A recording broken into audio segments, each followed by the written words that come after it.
I opened my eyes and there she was again, lying beside me, watching me sleep, just resting on her side like she had always belonged to there. "Hey, good morning," she said softly. Her voice didn't startle me. It felt expected.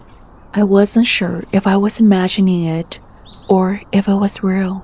She was beautiful, not in a dramatic way, not like something out of a dream where everything glows too brightly. She was beautiful the way someone is when you've seen them thousands of times.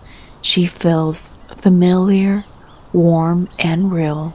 Her hair spilled across the pillow, a little bit messy. One arm rested between us, close enough that if I moved even slightly, we would touch. However, I didn't remember how she got there. But somehow, that didn't feel strange either. What felt strange was how warm she was. Not just body heat, but something deeper, the kind of warmth that seeps into your bones before you even realize how cold you were. She shifted, letting out a quiet sigh. "Wake up, Tashinona. We've got stuff to do today." I smiled. Already? "You always say that." She laughed quietly, like she had been waiting for me to wake up. "We gotta run errands, you promised." I didn't remember promising anything, but I nodded anyways. The day unfolded like it always did. We went to the store, walked the aisles side by side, bumping carts, arguing gently about what's next to buy. She teased me for grabbing things we didn't need, and I teased her for pretending she wasn't going to eat half of them anyways. In the car, she played with the radio, never quite settling on a station. The sunlight streamed through the windshield, catching dust in their air like tiny floating stars. At one point, she rested her hand on my arm while I drove. I glanced at her and she smiled, soft, quiet, like she was relieved I was still there. "Can we go to Santa Cruz today?" Right now? "Why not? It's nice outside." I checked the time, thought about gas, and thought about how spontaneous it felt. Then I shrugged. Yeah, let's do it. Her smile widened. The ocean smelled like salt and memory. We walked along the beach as the afternoon stretched long, waves rolling in with that endless rhythm that makes you forget time exists. The sky was a pale blue, already beginning to soften toward the evening. She walked close to me, closer than before. At first, I thought it was just the wind, but then I noticed something else. She was colder, not freezing, just cooler than she had been that morning. Her fingers felt cool against mine when our hands brushed. You okay? "Yeah, I'm fine." She nodded quickly. As the sun dipped lower, her steps slowed. She stopped talking as much. Every now and then, I'd catch her staring out at the ocean like she was listening for something I couldn't hear. What? She opened her mouth, then closed it, then said something so quiet I almost missed it. "I'm running out of time." What do you mean? "Jimodachio." She shook her head. But the warmth I had felt all day was fading. The sky darkened faster than it should have. By the time we got back to the car, her hands were freezing cold. The road home felt longer. The headlights carved tunnels through the dark.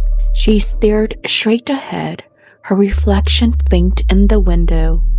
"I need to tell you something." Okay. But when she spoke again, the words didn't make sense. They slid past me like water through fingers. I remember her lips moving and the sound of her voice. I just couldn't understand it. What? I didn't catch it. Tarahido. She turned to me then, eyes shining in the dashboard light with a grin. "You're not supposed to remember." A chill crept up my spine. Huh? Kaharachi kuchinkashia. She smiled again, and everything was swallowed by the darkness. I couldn't move. Sleep paralysis. I finally remembered. It happened the last time I saw her in my dream. I struggled to open my eyes, but I couldn't. I can feel my bed dip beside me. I couldn't turn my head or make a sound, but I could feel her cold presence on me, even though it was so cold. From what feels like forever, I finally break free from the sleep paralysis, but for some reason, I wanted to see her face again and feel her warmth from this morning. I forced my eyes shut. If I could just go back to sleep again, I can see her again. But it didn't work this time. So, how have you been? Oh, I'm doing great. My business is doing well these days too. That's good. I'm glad to hear. I met up with my friend for Korean barbecue. It seems like the perfect opportunity to tell her what I've been experiencing. Maybe she can give me some insight since she's a shaman, the Ningxiao type. She's those people that is observant and listen more than she speaks. The kind who notice things even when you don't say it out loud. When I finished, she finally said carefully, I don't think it's a good thing. What do you mean? That kind of dream doesn't come from just nowhere. My stomach tightened. Then she asked something that gave me the chills. Kaputamu nunje recently. Why? Because when you were talking, I keep seeing something stuck, like in a rock. Rock and stuck?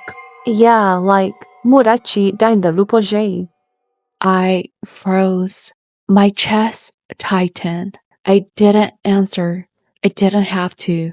Her eyes sharpened. What happened? A couple months ago, I was on a boat with two of my buddies fishing. It was one of those days where nothing bites. The water was calm. The sun was unforgiving. Everyone else was pulling in fish, laughing and showing off. But I caught nothing. Minyonje lono kutumbe? You're not gonna get any fish today. Yeah, no naka yochitonje. I'm not gonna skunk today. So I cast my line hard. Too hard. The lure flew high, too high, and before I could react, something dark swept across the sky. A vulture. There was a sudden jerk, and then the bird screamed.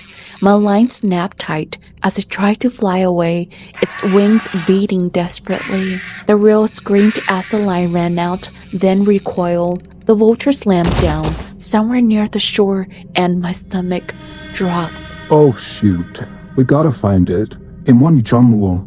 My buddy said. So we rowed the boat to the area. We found the bird tangled on shore, stuck between some rocks. Its wings pinned awkwardly, eyes filled with fear. When I grabbed it, I can feel its warm body and heart racing underneath my hands. Oh dang, you got its foot. Can you grab me a plier? Yeah, don't let go of its wings. I'm trying. I cut the line free and stepped back. Okay, there you go, buddy. But the bird couldn't fly. It hopped into the bushes, broken and helpless. As we rode away, I looked back and more vultures filled the sky, circling and watching the injured vulture I caught. The next day, I went to work and didn't think much about it. My business accounts usually take us into big facilities. We usually work only after hours when everyone's gone home. The big buildings always feel hollow. The lights buzzed overhead, one by one, flickering on as I walked deeper into the building.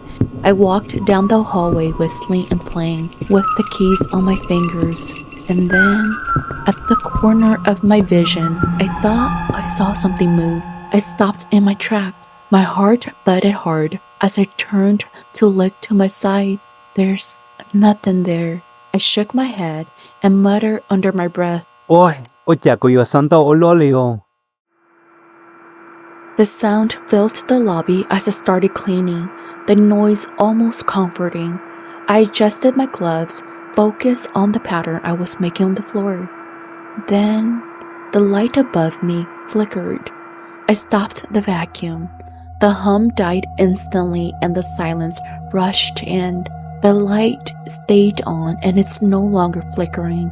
My stomach tightened as I stood there, holding the vacuum handle, listening carefully. Whew, I jumped, my shoulders jerking up as my heart skipped hard. got you. Dude. I snapped, turning around. My colleague was standing there, grinning. Man, what the hell? I let out a breath and shook my head. He laughed, but it didn't last long. His smile faded just a little. You good? You seem on edge today. I shrugged. Yeah, I don't know. He hesitated, then said, Do you feel like it's been strange today? Strange? How? I can't explain it. I don't know if I'm just tired or what. Oh, I thought it was just me too. Like we're being watched. Yeah, it feels weird today.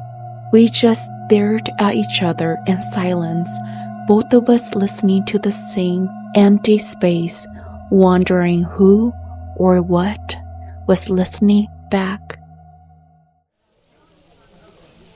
Họ có muốn cho vợ chia. Có phụ tao hay đã chỉ tao tụi nông mà. No, You didn't just heard it. Go with sao tụi nông lại na. but it was just an accident. I know, those are the worst kinds. It hopped away. That doesn't mean that it's free. Ý hai tia bên mô mô sa cảnh trình hai tia. Yêu hai tia có trao ý tu chia lời. Có yêu chịu tâm môn hình đùa. Hai trôn yêu hai tia. Cú thọ gì. Chia cú thọ gì hoặc có trao cơ mô. Kia có mũ có giặc kê. Kia cũng mũ khô nơ. It's because you never apologized to it. So now it believed that you owe it something. We even got it on recording too. Oh God, that's an attachment to it too. It makes it worse. Có hai tia có bọn dù rong có hình nhau có sa cảnh bộ sụp yêu mà. But I see it differently. Like, how? She's pale and blue. Zhong li tu ning tua hao lu lei si gong. Ugh, what should I do? Hasn't been quiet lately. And how many times have you dreamed of her? It's not as frequent. Just 2 times. Okay. Don't let it happen for the 3rd time, because she will grow stronger and more attached to you. Just let your parents know about it and let a shaman one negate. She told me that spirits don't always come as monsters.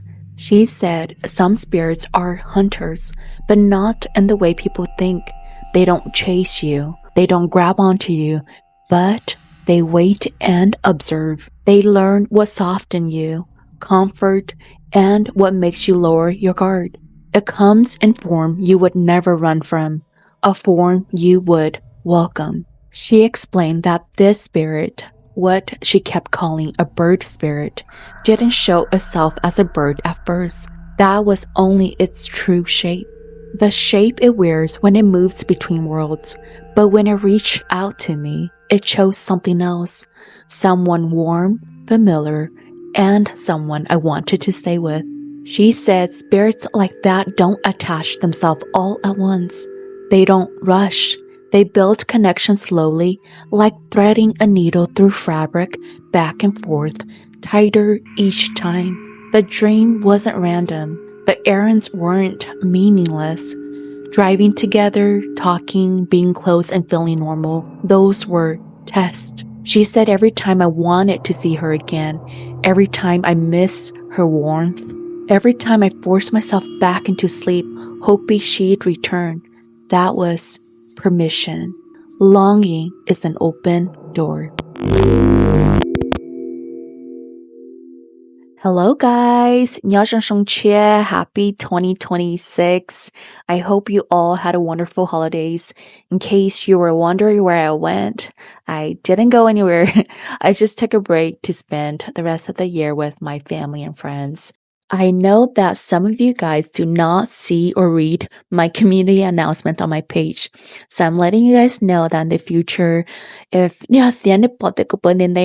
you guys don't see a drop, if you go to my page, there's a community tab. If you click on that, I usually announce what's going on for the week. With that being said, going forward, I am changing my release date to every Tuesday instead of Thursday now. I don't have a specific time, okay? It will be every Tuesday though, I promise. As always, don't forget to like, comment, subscribe, hype it up, share too, okay? I'll see you guys next time. Bye.